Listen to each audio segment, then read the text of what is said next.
China just did something that central banks never do publicly. They announced it, they documented it, they want the world to see it. For 20 consecutive months, the People's Bank of China has been buying gold. Not quietly, aggressively, openly, at a pace that breaks every historical pattern. Is this America's surrender without a war? And if this continues, your savings are next. In this video, we're going to look at three things. First, what China is actually doing with gold, backed by data you can verify yourself. Second, why this isn't just about precious metals. It's about exposing a weakness in the dollar that nobody wants to admit exists. And third, what this means for you personally, your savings, your job security, your cost of living. Because when the world's second largest economy starts hoarding the one asset that can't be printed, frozen, or weaponized, they're not diversifying, they're preparing. Let me start with what you'll hear on CNBC, Bloomberg, or any mainstream financial channel. They'll tell you China's gold purchases are routine, central banks around the world buy gold, it's normal portfolio diversification, nothing to worry about. They'll point out that the US dollar is still the world's reserve currency. Over 60% of global reserves are still held in dollars. The euro, yen, and yuan are nowhere close. Dollar dominance isn't going anywhere. They'll say China buying gold is just them being cautious after seeing Russia's reserves frozen. It's defensive, not offensive. It's insurance, not a weapon. And on the surface, that story makes sense. It's comfortable. It's reassuring. It lets you sleep at night thinking the financial system you grew up trusting is still stable, still reliable, still in control. But here's the problem. The data tells a completely different story, and once you see what's actually happening, you can't unsee it. Let me show you what the numbers actually say. In April 2022, the People's Bank of China reported gold reserves of 1,948 tons. Standard. Nothing unusual. Then something changed. Starting in November 2022, China began reporting monthly increases. Not occasionally, every single month. November 2022, plus 32 tons. December, plus 30 tons. January 2023, plus 15 tons. And it continued, month after month after month. By October 2024, China's official reserves reached 2,264 tons. That's an increase of 316 tons in less than 2 years. But here's what makes this unprecedented. Central banks typically buy gold quietly. They don't announce it monthly. They don't telegraph their moves. China is doing the opposite. They're announcing every purchase. They want the world to see this. Now, if you think 2,264 tons sounds impressive, you need to understand something critical. That's just the official number, the number they're telling us. According to Shanghai Gold Exchange withdrawal data, which tracks physical gold leaving the exchange into Chinese hands, the actual accumulation is much higher. Independent analysts estimate China's true gold holdings could be anywhere from 4,000 to 6,000 tons. Why the discrepancy? Because China doesn't have to report gold held by sovereign wealth funds, state-owned enterprises, or purchased through non-official channels. They only report what the central bank officially acknowledges. But let's stick with the conservative official number, 2,264 tons. Here's why that matters. At the same time, China has been buying gold for 20 months straight. They've been selling U.S. Treasury bonds. China's holdings of U.S. debt have dropped from $1.05 trillion in 2022 to $775 billion in late 2024. That's $275 billion liquidated. So China is simultaneously exiting dollar assets and entering gold. That's not diversification, that's rotation, that's replacement. But it gets more interesting when you look at who else is doing the same thing. But the real signal isn't just what China is doing. It's the moment when they made the strategic decision to publicly announce it. Let me explain why this timing matters. February 2022, Russia invades Ukraine. Within 48 hours, the United States and European Union freeze $300 billion of Russian central bank reserves. Money sitting in Western banks. Sovereign funds that Russia thought were untouchable. Gone. Immobilized. Weaponized. Every central bank on earth watched that happen. And they all learned the same lesson. Dollar assets aren't safe if you're on the wrong side of Washington's foreign policy. But most central banks responded quietly. They started diversifying slowly, carefully, without announcing it. China did something different. 9 months after Russia's reserves were frozen in November 2022, China started announcing monthly gold purchases. Publicly, transparently, they wanted the world to see. This isn't economic. This is strategic signaling. China is telling the world, we're moving our reserves out of assets that can be frozen and into assets that can't be touched. And we're doing it openly because we want other countries to follow. And they are. In 2022, central banks worldwide purchased 1,136 tons of gold, the highest level in 55 years. In 2023, they bought another 1,037 tons. Turkey, India, Poland, Singapore, Czech Republic, all increasing gold reserves while reducing dollar holdings. This is a coordinated global move away from dollar dependency. and China is leading it. But here's the question nobody in Western media wants to ask. If the dollar is so strong, if U.S. Treasuries are still the safest asset on earth, why are central banks running away from them? Now let me explain why this looks like surrender. Not military surrender, not political surrender, but financial surrender. The slow, quiet giving up of the one thing that made America the global superpower for 80 years. Control of the world's reserve currency. Here's what most people don't understand about American power. It's not just the military. It's not just technology or innovation. The real foundation of American dominance since 1944 has been the dollar's role as the global reserve currency. Every country needs dollars to trade oil, to buy commodities, to conduct international business. This creates permanent structural demand for dollars. And that demand allows America to do something no other country can do. Print money without immediate consequences. When the U.S. government spends more than it collects in taxes, it issues Treasury bonds. And because the world needs dollars, there's always demand for those bonds. Foreign central banks buy them.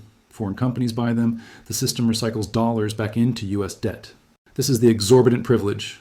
America can run deficits, print money, and fund its military and social programs because the world subsidizes it by holding dollars.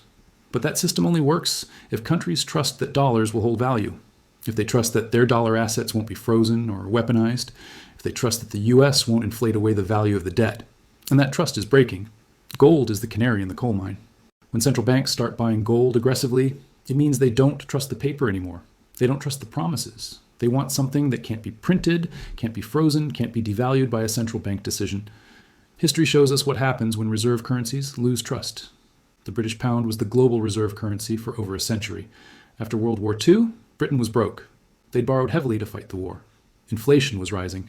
Other countries started losing faith in the pound. They started converting pounds to gold or dollars, and Britain couldn't stop it. By 1967, the pound was devalued. By the 1970s, the dollar had replaced it as the dominant reserve currency. Britain didn't surrender militarily. They surrendered financially. They lost the privilege of printing money that the world wanted to hold. And now the same pattern is forming with the dollar. China buying gold for 20 months straight while selling U.S. debt is them saying, we don't trust this system anymore. We're opting out. We're building an alternative. When the world's second largest economy, the biggest trading nation, and soon to be largest economy publicly moves away from dollars into gold, that's not a small story. That's the beginning of the end of dollar dominance. And if the dollar loses reserve status, America can't fund its deficits anymore. Interest rates spike. Inflation explodes. The standard of living collapses. That's why this looks like surrender. Because America can't stop it. They can't force China to hold dollars. They can't make gold less attractive. All they can do is watch as the foundation of their financial power slowly erodes. Now let me address what skeptics will say, because there are legitimate counterarguments, and ignoring them would be intellectually dishonest. First, they'll say, the dollar is still 60% of global reserves. That's dominant. China's gold purchases are a drop in the bucket. And they're right about the numbers. The dollar is still the largest reserve currency by far. But here's the context. In 2000, the dollar was 71% of global reserves. It's dropped 11 percentage points in 24 years. That might not sound like much, but in the world of reserve currencies, that's a massive shift, and the pace is accelerating. In the last 3 years alone, the dollar's share has dropped from 63% to 60%.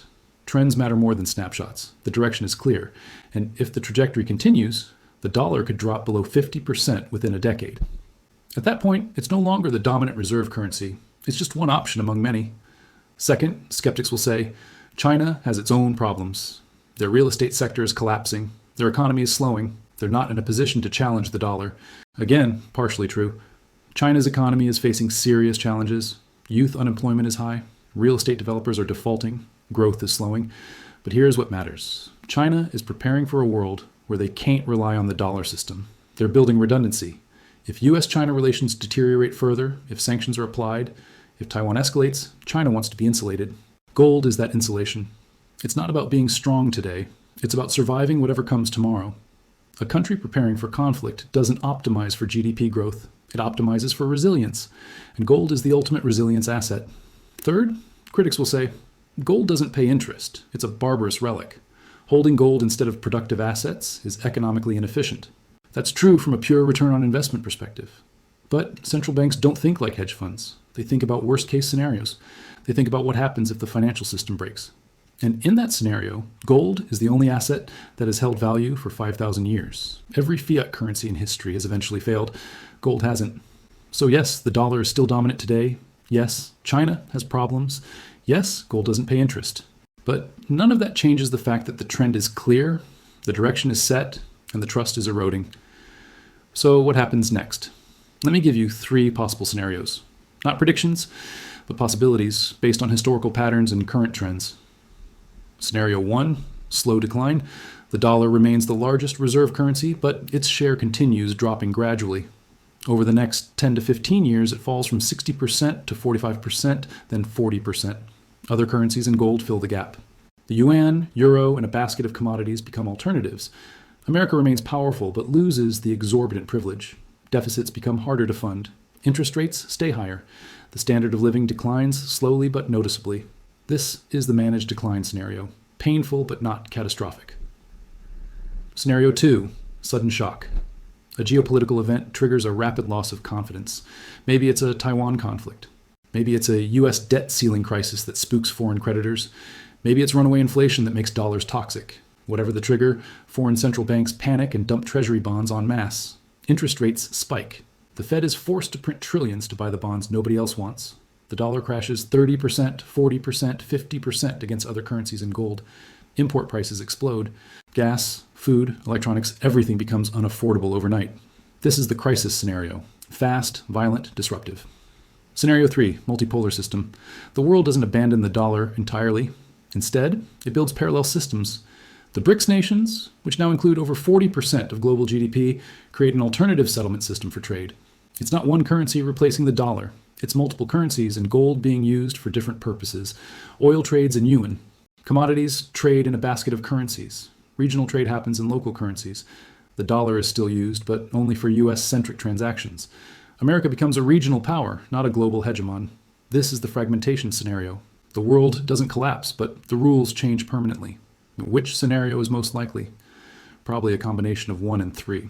Slow decline punctuated by periodic shocks, leading to a multipolar world where the dollar is one option among many. But here's what all 3 scenarios have in common. Gold plays a central role.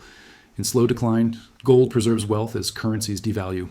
In sudden shock, gold is the only liquid asset that's not tied to any government. In a multipolar system, gold becomes the neutral reserve that all countries trust when they don't trust each other's currencies. This is why China's gold purchases matter so much. They're not betting on one scenario. They're positioning for all 3. And if you're paying attention, you should be thinking the same way. Now, let me bring this home.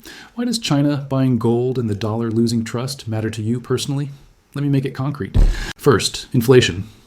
When the dollar loses value against other currencies and gold, everything imported becomes more expensive. Gas, electronics, clothes, pharmaceuticals, coffee. Anything that comes from another country costs more. Even if your salary stays the same, your purchasing power drops. You can buy less with the same paycheck. This is already happening. It's going to accelerate. Second, savings. If you have money in a bank account, in a 401k invested in bonds, in a money market fund, you're holding dollars or dollar-denominated assets.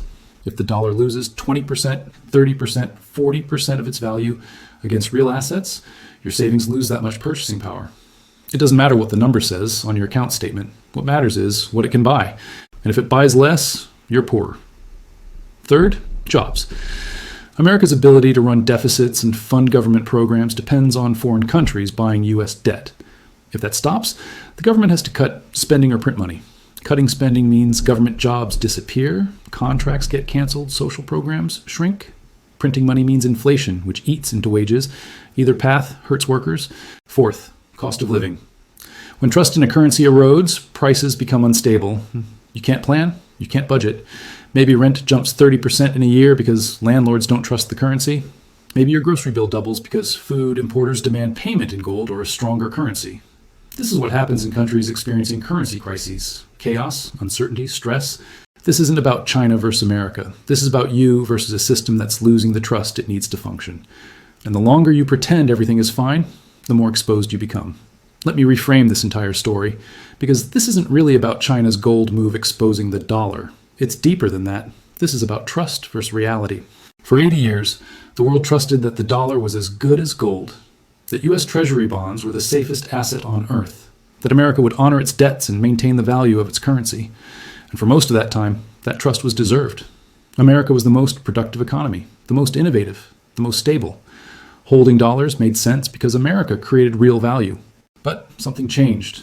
The debt exploded. The deficits became structural. The money printing became permanent. And at some point, the trust stopped being based on reality and started being based on inertia.